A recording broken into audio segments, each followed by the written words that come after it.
Good afternoon, good evening, good morning to colleagues.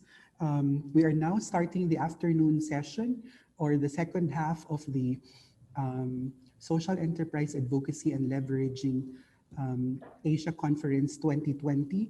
It is my honor to introduce our moderator for Plenary 3. Our moderator is Anna Menoto-Wilk.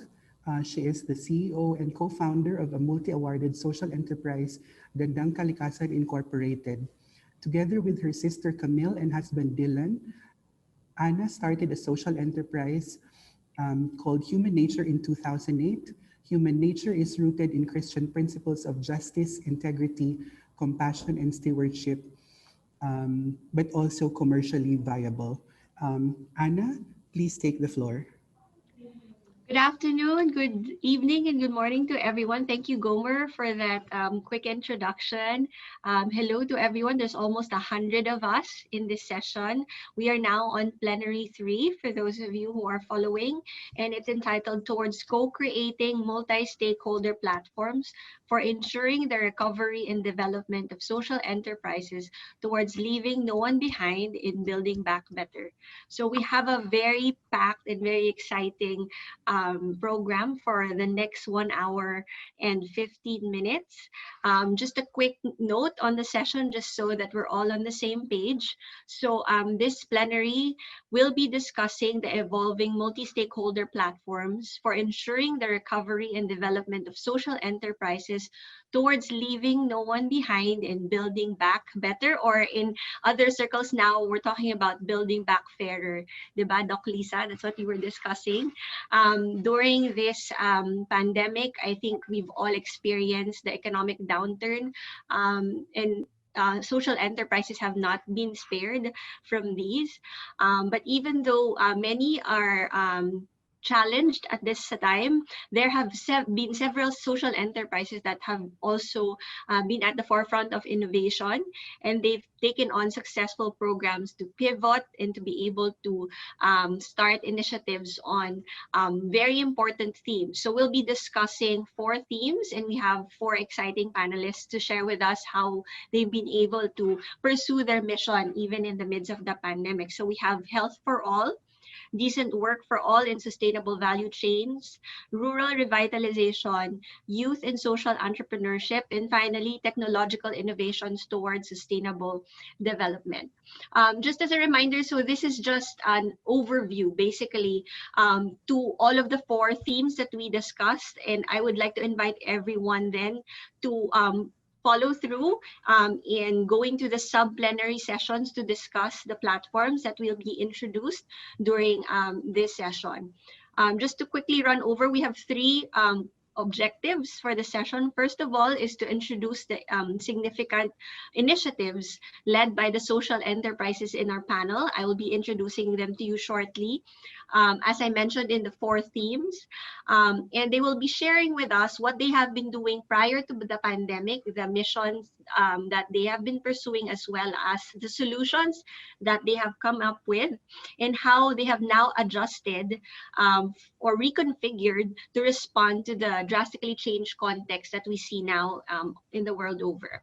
The second objective is to introduce the evolving multi-stakeholder platforms around themes that we mentioned. So that's health for all, decent work for all, sustainable value chains, rural revitalization, youth and social entrepreneurship, and technological innovations. That's quite a lot, but I think we'll get more details as we move along.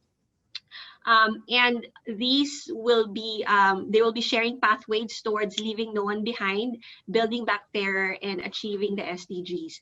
And finally, on a more practical note, once we've been all educated on what these themes are about, it's to really see where you think your organization or you as an individual can explore opportunities and also identify challenges in setting up multi-stakeholder platforms in those themes, and assist the social enterprise sector and the poor to recover towards inclusive recovery, building back fairer, and achieving our SDGs. Okay, so that's it for me. I just want to quickly introduce. So we have 4 distinguished guests. The first one Our first presenter is on the Health for All platform. He is Mr. Nasyith Majidi, who is the chairman of the board and the executive director of Yayasan Dompet Dhuafa, a leading Indonesian nonprofit organization that helps underprivileged society to have more social dignity. He is a respected author, media practitioner, and leader of civil society and the business community in Indonesia. He is a Ramon Magsaysay awardee for 2017. And Yayasan Dompet Dhuafa works to uplift the poor through community empowerment programs and social entrepreneurship initiatives, including one on health that combines a community-based health approach with cross-sectoral collaboration. So Dompet Dhuafa is the convener of the Evolving Health for All platform. So he will be talking about that. Our next distinguished speaker will be on the platform for decent work for all in sustainable value chains. Ms. Kanika Ahuja is a serial social entrepreneur with a demonstrated history of working in sustainable development and sustainable fashion industry. She is passionate in the advocacy of circular economy and fair trade initiatives. A certified trainer for livelihood creation by UNHCR and ILO, and a mentor for Atal Tinkering Labs, Niti Aayog, Government of India, among others. She is also a leader of the World Fair Trade Organization Asia and a co-convener for the Platform of Decent Work for All in Sustainable Value Chains. Our next speaker is Ms. Zhang Lanying. She is a leading researcher and educational organization called Sources for Action, which is the outgrowth of the rural reconstruction movement in China, and also affiliated with the Sihai Environmental Protection Foundation as one of its founders. She will be talking about educational innovation of sustainable living and action research of ecological community experiment, wherein they're building a more resilient international localized youth community by developing a series of action learning programs of ecological wisdom and cultural inheritance. She will be leading the platform on rural revitalization, youth, and social entrepreneurship.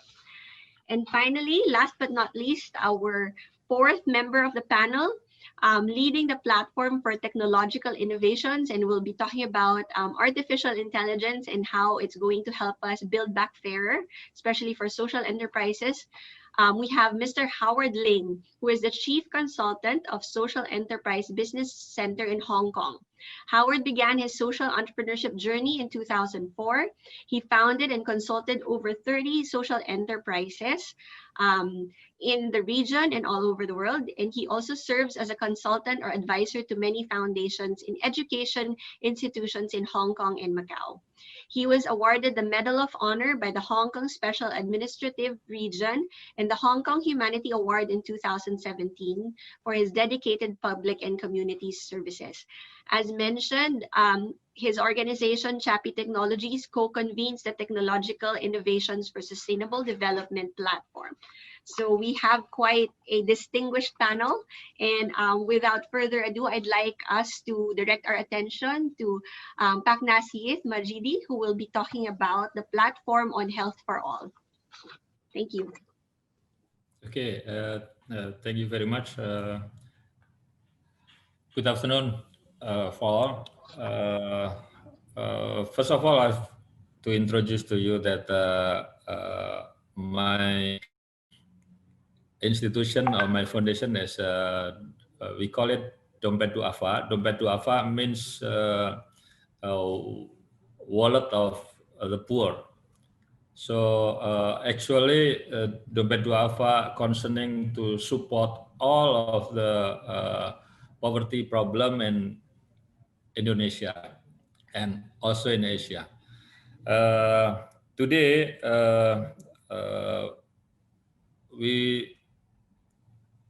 we want to talk about health for all platform, but Dompet Dhuafa actually is not only concerning on health, but health is just part of our concern, and we concern to the economic, to the social, and health is one of the our concern, maybe the biggest concern in Dompet Dhuafa.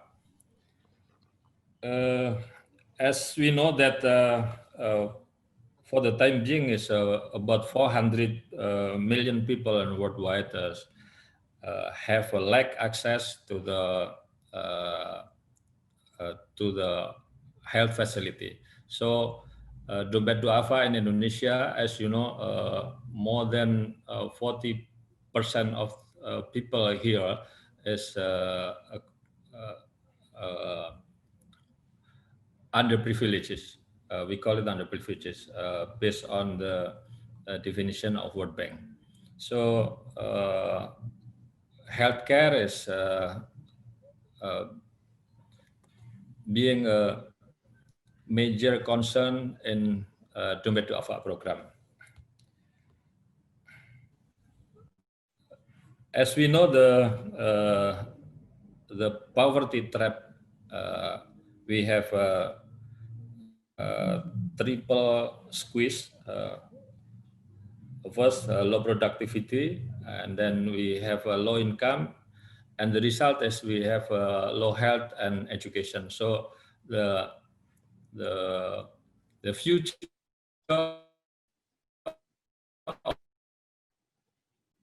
of the nation when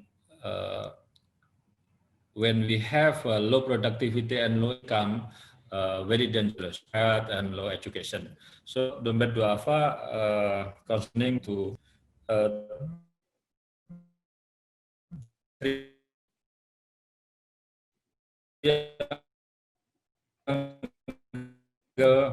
model, we concern economic empowerment and social education and healthcare service, and the third is advocacy of works.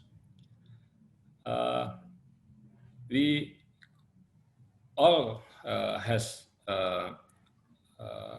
spent a lot of concern, budget, and effort to minimize the effect of the poverty into better health. So in the economic empowerment, we have a holistic wellness approach. We call it healthy diet, personal immunity, physical workout, etc. And the local and the medicine production, we have a local and organic product, opening market, providing working capital and legal for trade. And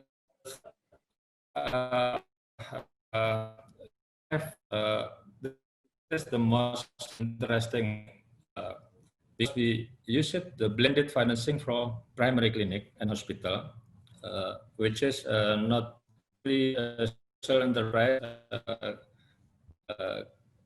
can manage using blended financing. We call it blended financing because we blend a social fund using religious fund or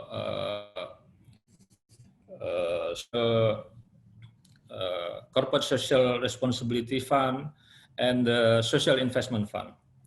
Sometimes we have a difficulty to support the poor to have a health facility because even the government social network or healthcare insurance cannot cover their premium. So Dompet Dhuafa come with religious fund and some with corporate CSR fund. So the program to support the poor and to get good health, make it happen.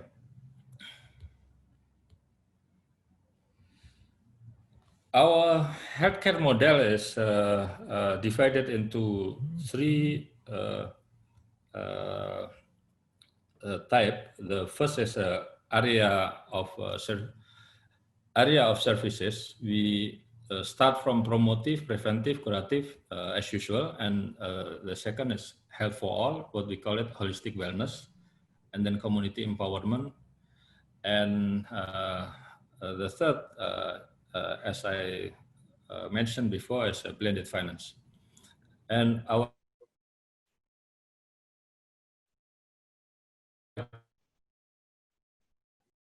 activities in Jakarta is basically community health and 40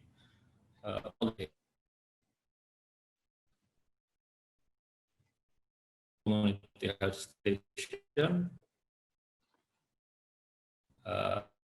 and for services. We still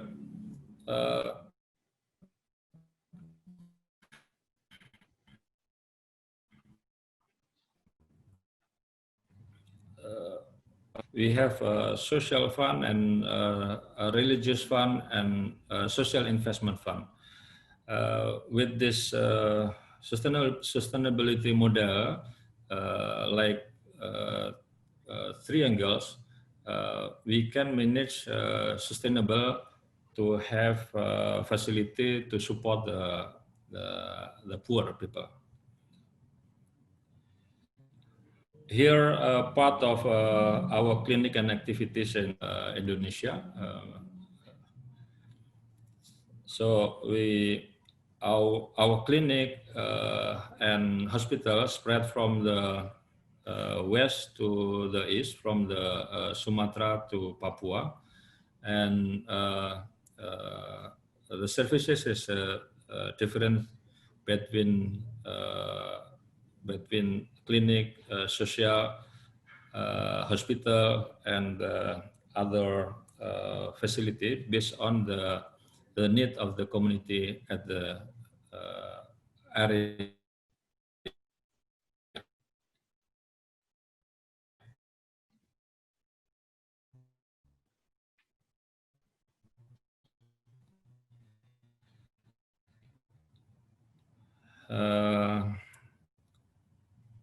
Just for sharing, like using a boat or something, and not only in the office, but also in the local house, etc.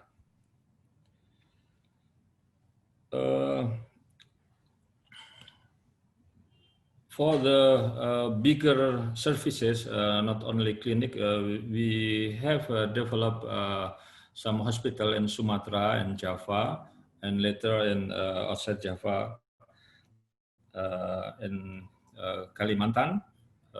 We using social fund and blending wakaf and social investment to establish Dompet Dhuafa Hospital for support the poor people. This is combining from government insurance and also from the zakat. We call it zakat as a religious fund obligation for every Muslim to spend 2.5% of their income to support for poor people. We have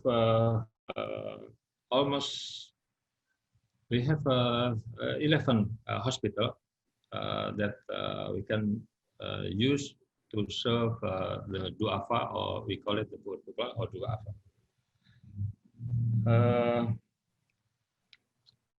Regarding the COVID relief for the time being, for the situation, we have some program. The first is education about COVID. This is using any platform, direct and indirect. And then we have food distribution. We distribute a lot of food across the nation. Then we also developed thousands of disinfection chambers distributed into the public facilities and hand washing facilities as well. Also, we concern how to make the economic for poor people sustainable. So we have training for small farm. Also, using our clinic and hospital, we have rapid testing or PCR testing. The last is self-isolation facilities to the people that we have to concern. Regarding survival in the pandemic, Dompet Dhuafa partnering with airlines. For example, all of the Lion Air and Air Asia having tests using all the network of Dompet Dhuafa clinic across the nation, and also schools, workplaces, and to do massive testing in the public area. And second is the providing self-isolation facilities, as I mentioned before, and providing online or vehicle healthcare services. The fourth is enhancing health philanthropy. The last is MSP platform for healthcare. We have four. The first is learning exchange. The second is projecting collective impact. And the third is policy advocacy. And the last is developing partnership and generating resources.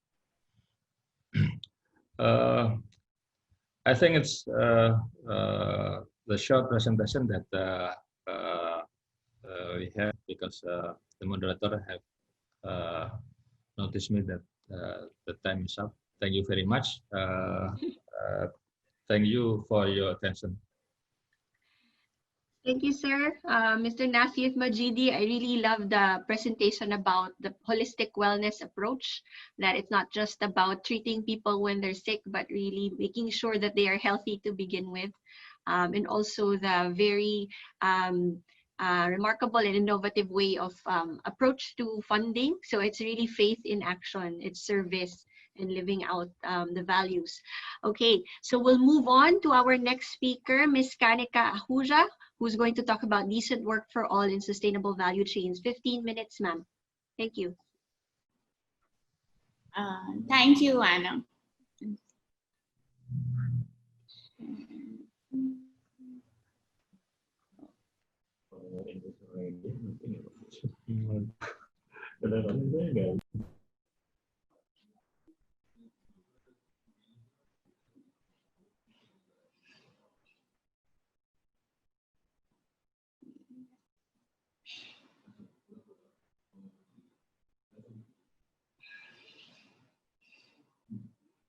Hello, everyone. I'm here to talk about the platform that we will be launching now on decent work for all in sustainable value chains.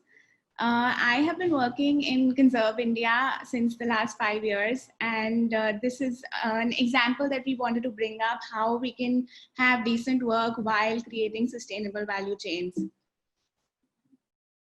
At Conserve India, we have created a proprietary technology to recycle and upcycle non-recyclable plastic waste, single-use plastics, into a new type of material, which is like vegan leather. And by doing this, we have upcycled over 36,000 kgs of plastic waste, diverting it from landfill and diverting it from reaching our oceans. We have trained 1,400 urban poor in different prospects of the supply chain, from collecting the waste to processing it, manufacturing it into products and sales. And by doing this, we have increased the incomes of the urban waste pickers by 150%. Plastic bags has become a global issue today. And with 1 trillion plastic bags being produced in a year worldwide. This has become a global pandemic in itself. And in the 1000, it takes 1000 years for even one plastic bag to fully degrade. India in itself, we generate 15,000 plastic bags and in tons every day, which is the main cause of plastic pollution, and it breaks down and it's getting leached into our air and soil and creating land and water pollution. Our solution is to create a circular model where we use this plastic waste and upcycle it into a material. This material is then used to create finished products, which are then sold in the domestic and Western markets. These sales are able to generate a fair income for everybody employed in the supply chain. And these products can then themselves be recollected to be recycled, and in closing, making it a closed loop system. These are examples of some of the products that we create. So handbags, corsets, footwear, lampshades, all of this can be created and it can look uniquely wonderful by using all plastic waste created from landfill sites. This is the circular model that we follow and how we want to take it into the future. So this is a collection point, and first we make upcycled plastic packaging with it. This packaging can then be collected back at the collection point and can be upcycled into creating fashion accessories, bags, footwear, jackets. All of this can be collected again and made into upcycled plastic home products like wallpapers, lampshades, and ultimately all of this can be recycled again to create construction tiles, casings, and fittings. By doing this, by creating the circular loop, we can extend the life cycle of plastics by at least 10 to 20 years. And thereby it gives us more time to deal with the plastic problem. Some other ongoing innovations that we have in the sustainable value chain space is textile recycling. We're working on a low carbon method for textile recycling and blending them with natural fibers for increased strength. This material can then also be used to create apparel, garments, footwear, bags. Then another project is on creating sanitary pads from local natural fibers. Sanitary pads and menstrual hygiene is an issue in mostly all Asian countries. And using natural fibers and the diversity of fauna that we already have there, we can use bamboo and tendu natural fibers to create these high absorption sanitary pads. We're also working on innovating from food waste and agricultural waste and extracting fibers from orange peels and agricultural waste and convert them into paper and packaging material. How we do this is by a strong sense of capacity building. All of our projects are based on fair trade, and we work with bottom of the pyramid communities and train them in the different processes through the supply chain, which would enable them to become independent businesses of their own. We work with three target groups essentially. First is refugees. We've been working with a group of Afghani refugees since the last 3 years now, and we have developed them into a self-help group. This self-help group is then supported by Conserve's marketing efforts. Conserve has an experience of 15 years in exports, and leveraging this marketing effort, we are able to sustain the self-help groups. We also work with grassroots recyclers, which are the waste pickers essentially, and we train them in the kinds of waste that can be collected and used as a resource to earn a sustainable livelihood for themselves. And we also work with local artisans who help craft our products and use traditional crafts of embroidery and weaving to add some beauty to our products. For our COVID response, our immediate response was going out into the communities that we work with and distributing essential needs that they had of food, ration, sanitization supplies. And after that, for our livelihoods project, since all of our groups were very, very hit, all of our production lines were disturbed, it became essential to come up with a product. masks were in very short shortage. And then WFTO Asia, the World Fair Trade Organization Asia, had come up with a brilliant plan of collaborating Asian efforts from all of the social enterprises in Asia who had these supply chains, and quickly built their capacity to develop the people's mask, which was made by the people and for the people.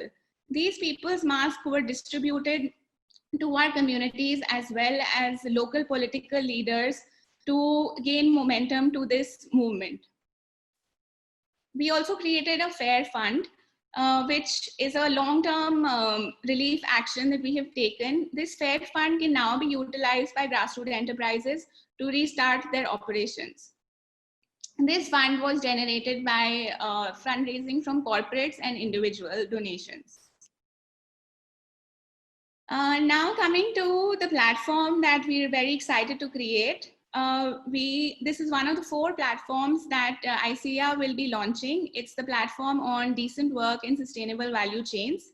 We will be working on 3 particular SDGs for this platform with a goal to accelerate social enterprises to build back better.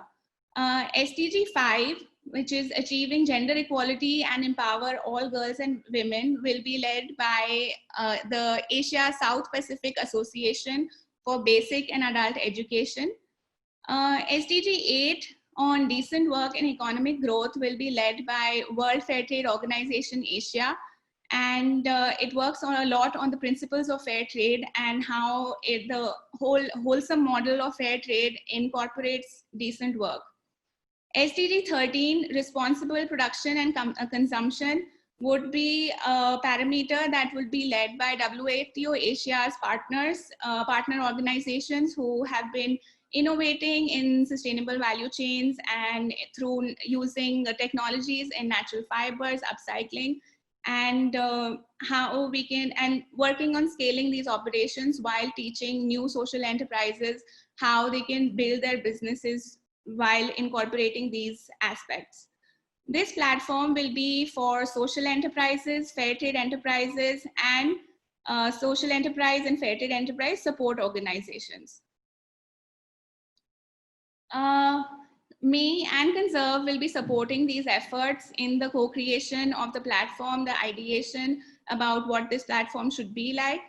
The resource development for creating sustainable value chains. Conserve has 15 years of experience in sustainable value chains, and this is where we feel we can contribute the most. And to enable acceleration of social enterprises to fair trade enterprises. This is an aspect that we're very excited about, and I would love for you all to join the next sub-plenary where we talk more about this. Thank you. Fantastic. Thank you so much, Kanika. Such an amazing technology that you have here that's really, really important at this time, because it's been said also that the pandemic has created a lot more waste in terms of single-use plastic. So we really need to have these intentional and mindful solutions as we protect health, but at the same time, not at the expense of sustainable goals and also the environment. So thank you so much for that presentation. So next up, for the Rural Revitalization, Youth and Social Entrepreneurship, we have Lan Ying. You ready? Yes.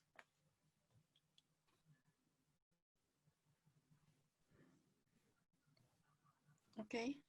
All right. Good afternoon, everyone. I'm Lan Ying from the Sources of Action, which is outgrowth of the big rural reconstruction network in China. This network is considered as a social movement process, which include a diversified social groups. And these groups interact, communicate, and very inclusive, and aiming to move towards mass democracy on the big platform of rural reconstruction. But it is also inherited from the century-old rural reconstruction practices in the 21st century, and constitute the germination and pioneering of rural construction. Therefore, today what I'm going to share is linked with the history, but also share what we learned and the insights from this 100 years of rural construction and leading to the 21st century's movement. And the third is why we move from rural construction to rural revitalization and inheritage the traditional wisdom as well as looking forward with modern technology. And this is really leading for our platform formation, the rationale for us to promote the youth and rural revitalization and youth role by means of social enterprise to bring for the future of the villages. Next. And yeah, I think this is not the updated version, but I would say there's a 3 waves of rural construction movement in the history since 1840s until now. Why I bring back to 100 years, because 1814 is a marking changing point of China's history, is that the Opium War happened in 1840. China had experienced drastically change for 100 years since Opium War. And this is a period of profound change, impact in the rural areas as well. So in the 20th century, the villages that was originally self-sufficient in food, clothing, housing, transportation, turned to be negative in the process of modernity, while the villages that were not originally problem become problem in modern times. The root cause is that capitalism has changed the external environment of agriculture, rural areas, and farmers to a great extent, dependent on the market. And depending on the market, also resulting in the adjustment of the planting structure, the increase of commodity rate, the decline of self-sufficiency of small-scale farmers' economy, and the monetization of income in the rural areas. So during this period, there's a number of people from the rural elites and intellectuals, and started with some of the action trying to solve this problem. The earliest two of them are considered now as the social enterprise, earliest social entrepreneurs in China. Their name is on the PowerPoint. One is Zhang Jian, the other is Lu Zuofu. Zhang Jian was the top scholar in the late Qing dynasty, which means beginning of the 20th century. Because he saw the impact on the rural village life, he resigned from his official positions and went back to his hometown, which is named Nantong, where he started his Nantong experiments. So he promoted cotton, improved varieties, and promoted planting as raw materials based for the cotton textile enterprise. Then he founded more than 20 enterprises in the areas of supporting local agricultural development, local industrial operations. Then he used the benefits gained from economic activities for local cultural, educational, health, and social services, which formed a sustainable social and economic development of Nantong model.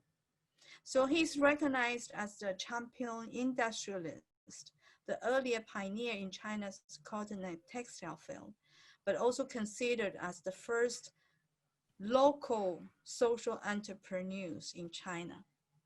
But on the right side, actually Lu Zuofu is in the 1930s, 20 years later than him. But he also followed Zhang Jian's pattern of gaining economic independence by setting up industrial and transportation companies, and then carried out a series of social development in response to social needs on the basic his economic gains. So he has his own thought of modernization for rural areas, which means safer, more secured on food, and more beautiful for the living environment, more happier life for people. So his modernization is for the rural modernization. So this is the first wave. And second wave, let's go to the next PPT, is led by Dr. Y.C. James Yan and Liang Shuming. These two scholars had a very contrast background. Dr. Yan got his education in the US, political science, but Liang Shuming had no college education. He self-studied Chinese culture and Western culture. So they take different paths to do the rural construction. So Dr. Yan did the Dingxian experiment. So he developed the fourfold program to respond to the problem of rural areas at that time, which is poverty, illiteracy, illness, and inertia. Of course, now we are facing for environmental issues, but at that time, this fourfold program had been developed as a model in China. Later on, has been expanded in the Philippines, then to other African and Latin American regions. But Liang Shuming, he studied, compared the Western culture and Eastern culture. He realized the strength of Eastern culture is more emphasized on inner cultivation for the kindness, for the society. But he also sees that the Asian, especially Chinese community in the rural areas, need to have more collective institutional development. So at that time, farmer cooperative was very actively introduced to China. But the more important, he was able to develop a kind of education-based for self-governance and village level and township level. So it's really applying the rural culture for local governance. Yeah. He wrote a lot of books on rural construction theories, which form many foundations for current rural construction movement. So this is the second wave. The third wave is in the past 20 years, led by Professor Wen, and studied a lot of history, tracing back to the 100 years, but we are able to establish 5 programs. One is to mobilize thousands of youth students actively to participate in rural construction work. And 1 year-long rural training for youth was developed and carried on in the past 15 years. We also launched Love Hometown program, mobilize people from all walks of the life to participate in rural cultural revitalization. And besides, I think we talk about social enterprise. And in the past 15 years, we already promoted about various dimensions on social enterprise development, including CSAs and city service center to support migrant workers, and also the farmer cooperatives. So we have a nationwide farmer cooperative network to promote organic farming, to promote cultural revitalization and mutual help. So this is a 5 program, which is considered as a current rural construction movement. So, why we are moving from the rural construction to the revitalization? So we see the modernization, industrialization had a greater impact on the rural areas. So at the beginning of 20th century and beginning of 20th century, we are repeating the similar impact on the destruction of rural areas. So, but by learning that, we realize rural areas is a very complex organism. In the long process of formation, a complete complex ecosystem has been constructed. So if we're looking village areas as the space carriers, the natural environment, the economic environment, the social environment of the village, comprehensively act on farmers' production life through the mechanism of materials circulation, energy flow, and information transmission. So we see it's a very ecological, sound, sustainable village area in the traditions. But we also see another important of the different key learnings is that with long history of farming, the communities have developed their own social norms and self-governing system dealing with the nature, with ecological beliefs and sustainable use, which is summarizing, we talk about household rationality and community rationality. So in the past 20 years, when we are facing crisis, for example, in the year 2008, as well as when we're facing the COVID-19, we realize how resilient the rural areas, which if they are still maintain their relatively self-reliance production system and life, and they are quite resilient to have that. So they develop their kind of self-protection, benefiting, sharing. So so it's kind of important for us to really to achieve the village sustainability. But currently we live in a dilemma of civilization paradox. We choose rapid economic growth, rapid urbanization, rapid consumption, which caused us the rapid environmental pollution, the rapid decline and disappearance of rural areas, and the rapid interruption of a long history of culture in China. So we are facing a critical time at this moment. So crisis indicated we are facing by American scholar John Cobb said, our civilization is spreading towards self-destruction. So we're talking about what we are doing by now is self-destruction. It is a fact of life that we need changes deeply enough to stop the collapse of civilization as a whole, or at least to slow down it. So we must change. In China, in the year 2007, we already start its transition towards eco-civilization. The strategy of ecological civilization construct requires us to actively explore the ecological strategy and path for pursuing the optimal production to the optimal life.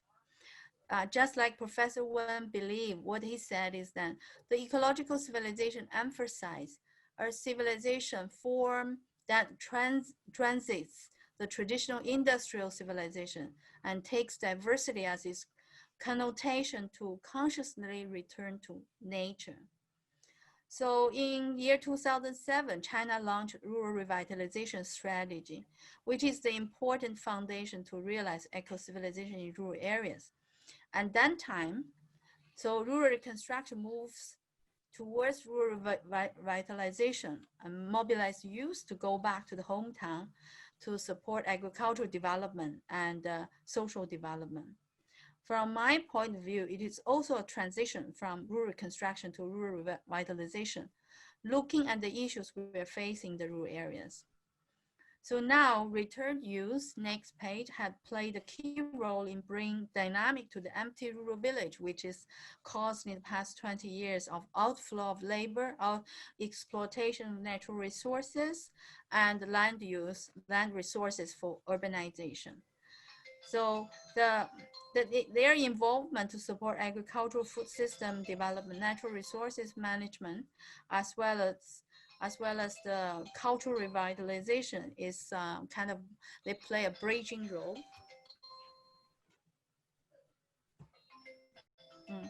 So the use in the past 15 years has been done quite a lot. If you look at the picture, they back to the agricultural, organic farming through CSA, working with farmer cooperatives.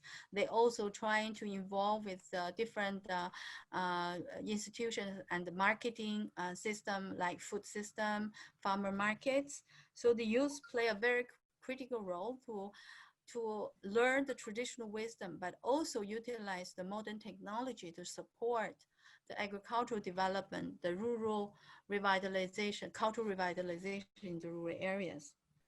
So the COVID-19 has rapidly revenged the world, giving us a heavy knock on our head. I think the knowledge of virus makes us need to re-examine the relationship between our current lifestyle and human immune system and health.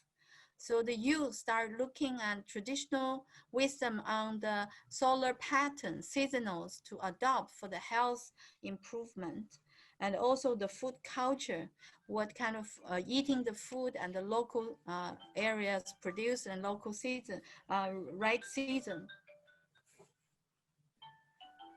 Lanying, just want to remind you we need to Yeah. wrap up already because we still have another. Yeah, I'm finished.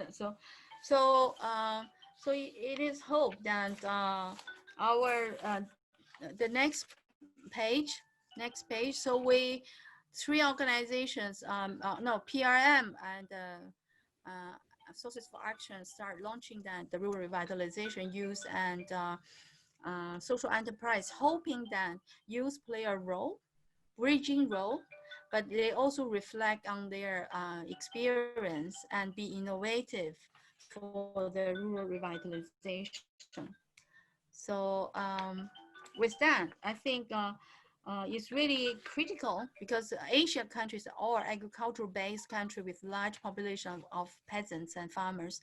Rural revitalization will help us to have a less safe places to have a healthy life and happy life.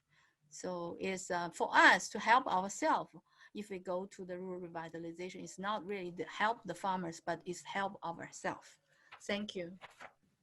Thank you so much, Lanying. So many great insights, especially the the really educational background on the history of rural reconstruction. I think my takeaway there was really the shift of focus from urban culture to rural culture and really being able to revitalize, because there's a lot of insight, there's a lot of wisdom in the rural way of life, and perhaps that's also where the slow movement, the slow way of living is also emerging at this time. So thank you so much for that really full presentation. Now we move on to Howard, and from the rural countryside to now artificial intelligence. Thank you, Anna. So let me start my PowerPoint, okay?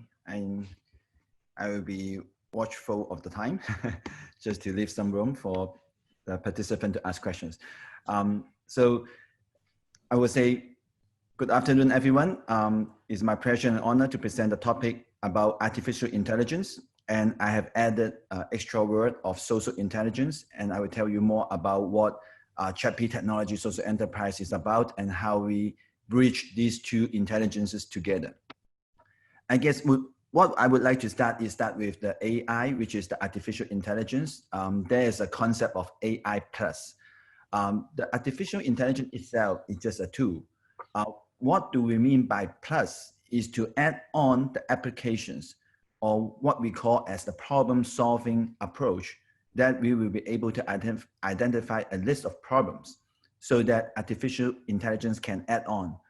In the examples that I show, that can be applied to driving, music, farming, medical checkup, auto retailing, instant translations, and augmented reality. So these plus applications make artificial intelligence interesting. But how that is related to social enterprise and how do we cope with this even in the COVID situations? This is something that I'm going to share.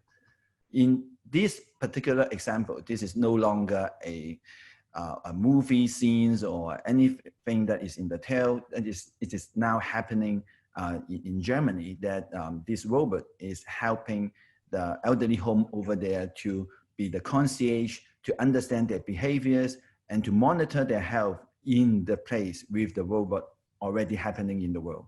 So this is how you can apply AI into the setting of social intelligence in the case of elderly care. But this is just one example. Definitions of artificial intelligence can be described as the next industrial revolutions, and is trying to bring or change the way human beings interact with technologies. And there are some statistics about the growth of this sector. But why I come up with a term called social intelligence? Because when I heard about this artificial intelligence all the time, it's about technology, it's about programming, it's about how good and how powerful the computer is. But one thing that is missing that I always see is the social intelligence. It's about enhancing primal empathy, sensing an other's inner state, empathetic accuracy, knowing an other's feelings and thoughts, and how that social recognition matters to the community that we are living in, or understanding the complicated social situations. So I started the Chappy technology company a few years ago with the partnership of SenseTime. SenseTime is the artificial intelligence company in Hong Kong, founded by the Chinese U Professor Tong. And then he further developed that into a very big artificial intelligence company. But 2 years ago, he started the first artificial intelligence curriculum for the educations of the primary school and the secondary schools in China, Macau, and Hong Kong. And I'm responsible for the Hong Kong and Macau areas. This is one snapshot that I took from the learning platform that we teach to those primary school and the secondary school students. So people will ask why so early? Because in China, we are lack of 5 million talents of artificial intelligence nowadays. So we are looking for 5 million talents just in China to fulfill those tasks that will be able to make the next industrialization. So if we can get these younger talents to study this technology at the early age, they will be able to develop whether they want to develop that into the further study. So that's why I have the AI and the STEM idea. So STEM education is about science, technology, engineering, and mathematics. You know, this has been very popular in Hong Kong and in China and in Macau for over 10 years. But how do they make good use of this knowledge is to add on AI applications, and hopefully that will let them know more about the impacts of this technology. At the same time, my emphasis in my education platform, when I partnered with SenseTime, I told Professor Tong that, you know, what is missing in the AI curriculum is the SI element, which is the social intelligence elements. Rather than giving them technology in the first day of lecture, why not telling them, expanding their horizons of what is happening around the world in terms of social intelligence? That can be done in a simply community visit, social enterprise visit. Look at what problems that social enterprise are solving. Can technology be part of that solution? So this is what I'm trying to do. In the case, in this particular case for the music in Japan, you know, when the Pope visited Japan, that music played in front of Pope is designed by AI. But that AI is not coming from the air. Actually, it's based on the traditional patterns and the music traditions that they have in Japan. Another example that this is a social enterprise that I helped incubated in Chinese U is about autism. You know, how do you read the minds of autism at the early age with the eyeball movement plus the brain wavelength? So when I present this case to the primary school students and to the secondary school students, they will ask one question, because we have social inclusions curriculum in Hong Kong. So that means students with special education needs are studying with all other children in the same classroom. In most oftentimes, they will be separated into another group. Then teachers will pay more attention. But in this AI and SI scenario, they can interact with each other and learn from each other. So instead of putting labels into these children, now they are appreciating the differences and ask themselves what technology can help them learn better. This is another example that I took the pictures in school. You know, can you imagine that you can put a boxing ring in school, putting the gym in school, putting the coffee bar in school, and putting the elderly bed in school? And this is happening in Hong Kong now. When I developed this curriculum with them, I asked them one question. You know, school is more like a mirror of the community. If you can learn this and touch this and meet the people at the early stage, you ask yourself, how can you use all this setting and make the data possible by analyzing what is the impact and what you can do next? You know, in the case of the elderly bed, we are not just putting the bed there and ask them to design.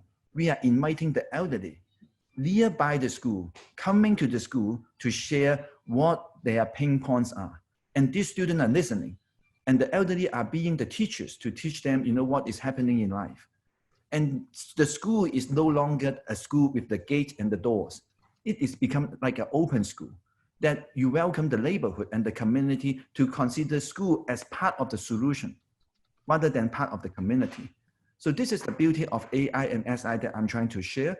In terms of cross-sector collaboration, that also invites other business opportunity, because now I have the reason to invite business entrepreneurs to visit the schools. For example, I invite the former CEO of Starbucks going to this school to visit the barista, to visit this coffee shop, to give them advice and to share the professional knowledge and how they can use setting to make it better. I am inviting entrepreneurs of the of the physical gyms, that they can go there and to pass on the knowledge. So it's all about knowledge transfer that will enable them to learn better and prepare them for a better world. So there's a saying, I call this as connect all sectors with compassion, and then we can build that social inclusion to data together. Some people will say, we have to go somewhere to find the big data. I say, no, the social inclusion data happens here. You are collecting lots of data in school day by day, and it depends on whether you want to analyze it and whether you want to engage your students to analyze it. So I would say artificial intelligence and social intelligence is all about education. And I thank you for your attention and time, and I look forward to your questions. So I'll pass the floor to Anna. Thank you very much. Thank you so much, Howard. That is a really amazing concept about social intelligence and how no amount of technology can solve the problems if we cannot put ourselves in the shoes of other people and really extend our compassion and our empathy. Thank so you. It's been a really, really amazing past hour for the presentation. So we're now opening the floor for questions. I'm sure there's so many of you who want to pick the brains of our panelists. I actually have 3 here that have been placed on the chat box. The first one, any one of the panelists can answer. What would be your suggestion to someone who wants to start similar projects to yours right now in the time of the COVID-19 scenario? I suppose they're talking about all of the restrictions in terms of mobility and the challenges with logistics and funding. But I'm sure if there's a will, there's a way. So we'd love to hear from our panelists. This is from Prashant, by the way. Thank you. Thank you. So, thanks, Anna. Maybe I start first. Yes, please go ahead. So thanks, Bashan, for the questions. I would just speak on the behalf of the education sector that I am representing. I would say, these COVID situations, if you are about to start this AI and SI thing and the education curriculum, I think it's the best of time, because this is the moment that, for example, now we are using Zoom for the conferencing, and the schools are also adapting to their new way of teaching. So they are getting used to all this online medium to do this, instead of traveling 1,000 miles to do exchange now. So they can now stay at one place and connect them to the other parts of the world. And at the same time, government is putting lots of resources. They can cut certain budgets on other things, but the education side, because there's another new demand. So I think that is drawing more funding support on that directions.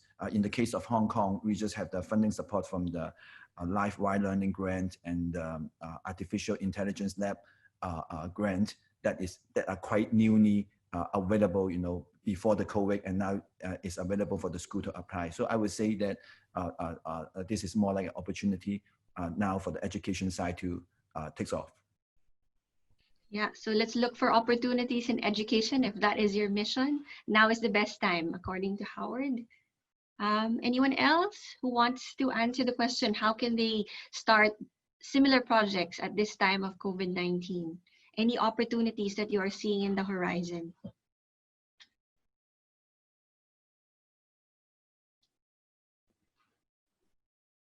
Yeah, I can take it.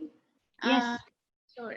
I think there's a host of opportunity and social enterprises that are coming up during this crisis, whether it's, innovative business models of service delivery, product delivery, or even product development themselves. Like we've seen such a new range of products that have been developed under COVID, for COVID, and also otherwise. And just, I think it being in this pandemic situation has given us, shown us the loopholes that we have had in this current system, and principles of, like, you know, circular economy, when because of the waste increase, the plastic waste increase that that this pandemic has brought, but also shown that plastic has been an essential material in combating COVID. So it's not like, you know, plastic is evil in all its forms. It's just that we need to understand where best to use it and where not to use it.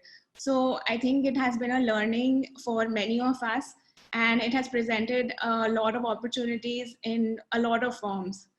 Most importantly, like in the service delivery of items, you know, and Amazon has taken this opportunity very well, but it exemplifies how smaller businesses and innovations can reach the same level, just capitalizing on these opportunities. Thank you, Kanika. Yes, there's really been a shift in terms of you know, the delivery systems, but as well as I would say for on the aspect of decent work as well. I mean, speaking for our own enterprise, we've seen how different ways of measuring performance and being more open and flexible to different work arrangements, so that our people can also have a more balanced lifestyle rather than just looking at the bottom line, offering more work from home options, and also project-based work has really done wonders for quality of life for our teammates. Anyone else who wants to pitch in? Anna, I think Yes, sir. we can start with crowdfunding to educate people, to have a program to educate people, to have small farming, etc., to support them in getting good food and healthy food using the social platform for crowdfunding. I think that's more easier and possible to do during the pandemic era like today. Thank you. All right. Thank you. Yes, we also see that although there's a lot of needs that are coming up, but there's also a lot of generosity and compassion. So crowdfunding is also a very, as an emerging platform that we can all tap into. Anyone else who would like to share their thoughts on how we can increase our impact or opportunities that we can capitalize on during COVID-19? If there's none, we'll move on to the next one. This is for Lan Ying. It's from Shah of Bangladesh. How can we replicate your program? We're very much interested for an exchange and to share and gather knowledge with all that you have learned. So this is Shah from Bangladesh. So I think it would be great for you to connect as well. Actually, I'm really impressed about Chinese participants' presentation. So I want to know, hear from her, whether any scope to replicate this program to any neighboring countries, or you know, the partnering with neighboring countries, or any scope to exchange staff between both the organizations to learning and sharing. Just I want to know. I would love to get this kind of exchange program or partnership to replicate this program in our country, because we are working with the farmers in our country.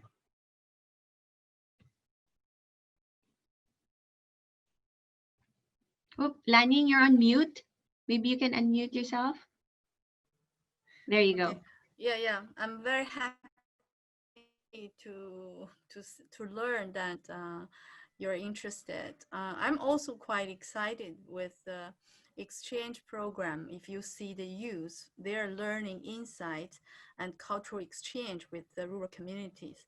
It's quite kind of excited to see their changes, understanding the rural culture in different countries, and motivated by the rural village. For replication, we're in the first 2-year stage, and is also hoping then to expand to the other countries, but it depends on the financial, human power in place. But I think we are also looking at the short-term exchange program, hoping we can connect in the near future. Okay. And there's quite a lot of other organizations as well. We can mobilize that for doing. Mm. Thank you so much, Lanying. Thank you. There's a, Thank you. follow-up question for you. Is there any difference between the model village concept and the rural revitalization concept, which you presented? And have you done any cost-benefit analysis if there is a difference that you can see? Lanying, that's questions for Okay, you I as well. just explain from my understanding. Yeah. I will just respond from my understanding. For us, we realize that the low cost of rural village governance and rural livelihood activities managed by the local people. So that's why rural vitalization is aiming to build a very strong localized system embedded with their local culture and build on their local system heritage from history. So it's a low cost, but if we introduce a kind of system from outside, it's costly and also dependent on external resources. So rural vitalization is really looking at the self-governing, self-managed rural community. So this is low cost.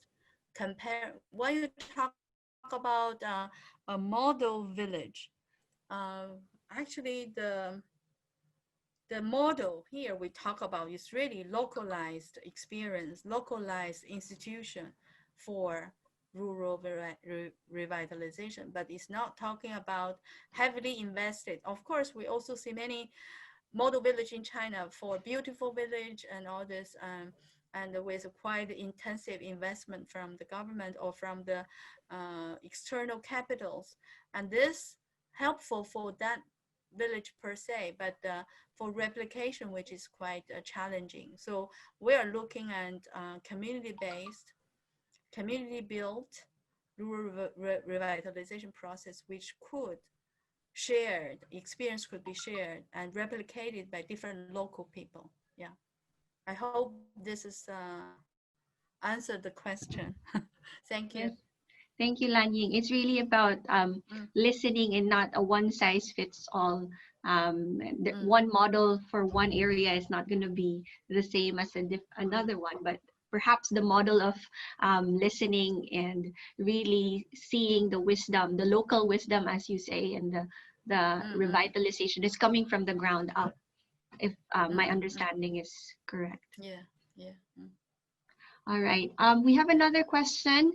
Do you experience problems with your government in terms of rural revitalization as an initiative coming from the local people? Or has there been mostly a supportive position for local knowledge for rural revitalization? I think this is a question again towards me. Is it? Yes, it is, Lanying. It is for you. Yeah. I think if we talk about 20 years ago, probably there's a small group like Rural Reconstruction Network had initiated this rural reconstruction process for rural revitalization. But 20 years later now, as I mentioned in my PPT, in the year 2017, there's a national strategy for rural revitalization. So now it becomes of all dimensions, bottom up, top down process for rural revitalization. So social mobilization in all sectors, local elite initiated, farmer organizational initiated, even designer, because we're talking about ecological design for rural revitalization as well. So a lot of designers are motivated to go to the rural areas to support, to help the agricultural products designing, packaging, or designing the library. So there's a lot of participation from different social groups now. Yeah. That's very encouraging. And you're saying also even the young people are also now showing a great interest in rural revitalization. So that's really great news. Are there any last minute questions? There's one more question to all. How do we navigate with the global market integration in relation to our advocacy to promote social enterprises among local people? This is directed to everyone. Anyone can answer, and then perhaps if there are no more questions after that, we'll move on to your messages to the whole group. Question is, how do we navigate the global market integration in relation to our specific advocacy to promote social enterprises among local people? Maybe I just add a few comments. Sure, go ahead, Howard. Of course, I speak from the technology side, but in the case of artificial intelligence, I always see that as a sugar coating, because sometimes when you want to navigate on the global arena, you better find a term that will draw the attention. But that is just a term, it's more like a door that you can open it, but the content and the substance inside that you can navigate them into the social intelligence part in the case of AI and SI that I'm representing. So AI just draw the attention, but SI is the substance that you want them to get into. This is how you navigate them from one keyword into another content that you want them to know more. So I guess in the global context, we have to be watchful for the latest term and trends that are happening, and somehow relate that and connect the dots to the social entrepreneurship or social enterprise content that they can relate that to. I guess this is another way to make that connection. Thank you. Anyone else who wants to weigh in on the question? Nasyith? Oh, yes, Anna, I agree with Howard, but we have to deliver the mission that you are what you share. The more you share, the more you get. And we believe that what we share with others is making more benefit for them. It means make more benefit for us, actually.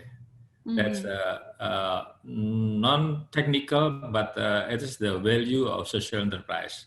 I think that's all.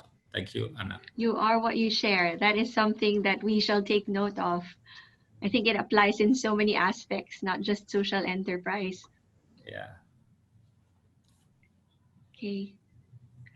All right. Is there another question? As educators, we are quite anxious of the development of technology. Okay, these are the teachers, I suppose, and artificial intelligence that might replace our profession. As teachers with automation, we are for development, but not a development that will benefit only a few. Howard, would you like to reassure some of us who might think that we are becoming obsolete with the coming of AI? You know, that is always a great questions that I always think about when I start to promote AI. You know, that is why I put SI next to it, because SI is the reminder for everyone that AI is just a tool. No matter how powerful it is, no matter how complicated it is, the neural networks and all these kinds of technology nowadays can still not match with the complicated brains of our human beings.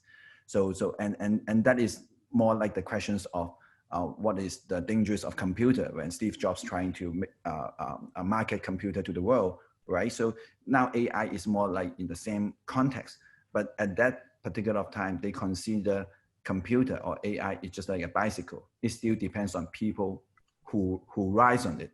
I think the people who rise on it will take that into the chapter that is all about, you know, what is the ethical standard, the ethical issue related to it.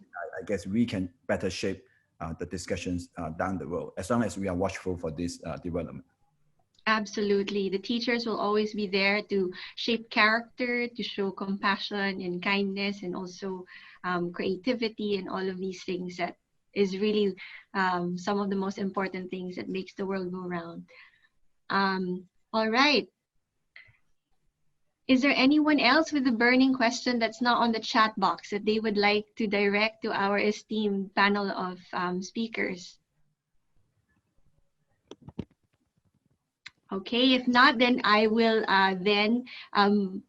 bring the focus on them as they give us their final words. Perhaps, Nasyith, you'd like to start with a message in terms of building back fair and how social enterprises can really contribute in this time where there's a lot of uncertainty and a lot of missions are accelerating.